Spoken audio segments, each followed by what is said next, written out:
Bonjour, je suis Michel Felquet, je suis commissaire de police à la base et je suis actuellement à la mairie de Paris pour créer la police municipale parisienne.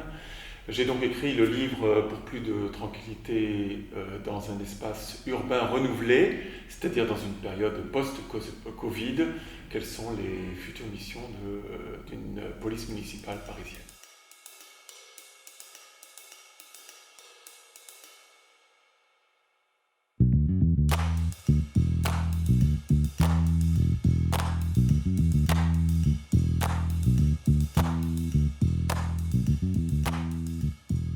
En écrivant ce livre pour plus de tranquillité dans un espace urbain renouvelé, je me suis aperçu qu'il allait dans la continuité de ce que j'avais écrit auparavant, notamment le livre sur le commissaire de tranquillité publique ou même les interventions de la police dans la cité.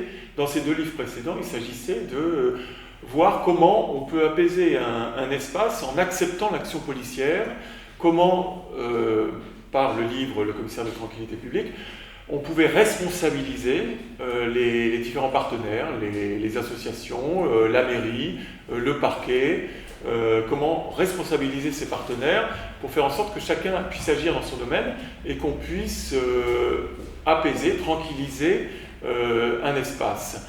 Et en effet, moi je pense que le concept de tranquillité publique est bien plus haut que celui de sécurité publique. La sécurité publique, pour moi, c'est utiliser un outil, l'outil pénal, qui nous permet de réprimer et de faire une enquête de police normale, judiciaire.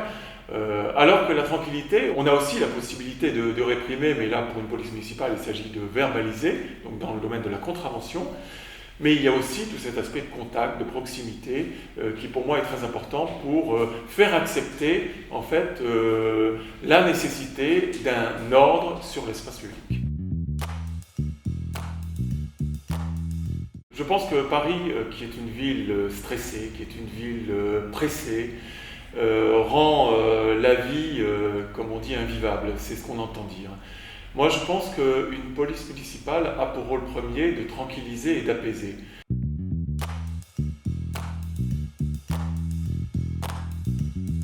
D'abord, il y a toujours la priorité qui est de lutter contre la pollution, comme dans une ville comme Paris.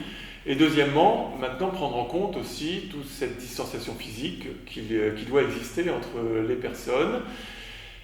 C'est pourquoi je parle d'un espace urbain renouvelé, c'est-à-dire que les espaces verts doivent davantage s'ouvrir, prenant en compte le climat et donc les canicules.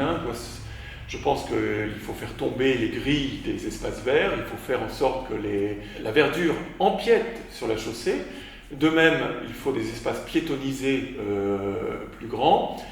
Et tout ça fait évidemment changer les missions de la police municipale qui doit être dans une mission à pied, en vélo, de contact. C'est pourquoi on a déjà créé par exemple sur Paris ce qu'on appelle des points de rencontre où les personnes savent, à partir d'un poteau qu'on appelle un totem, savent qu'elles peuvent rencontrer des agents de ma direction qui sont là pour écouter, pour expliquer, pour prendre des renseignements si nécessaire. Ces renseignements qui pourront être passés à la police nationale s'il s'agit de la compétence police, mais aussi qui pourront permettre à la ville de Paris, avec toutes ces directions, de résoudre tel ou tel problème de propreté, de voirie et également de tranquillité publique pour la police municipale.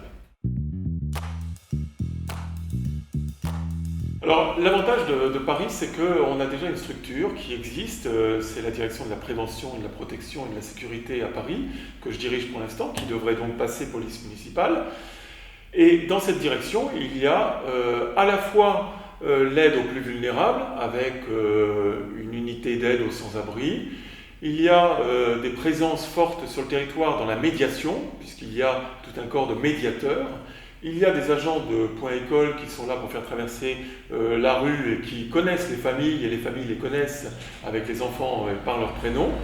Il y a ensuite de la dissuasion qui est faite par des agents, des inspecteurs de sécurité qui sont là sur le territoire, avec des agents de sécurité aussi pour le code de la route qui sont présents sur le territoire. Et puis s'il le faut, il y a de la verbalisation et donc de la possibilité de rappeler à l'ordre, de faire en sorte que dans cet espace qui quelquefois est chaotique, on puisse rappeler à l'ordre, y compris par la verbalisation.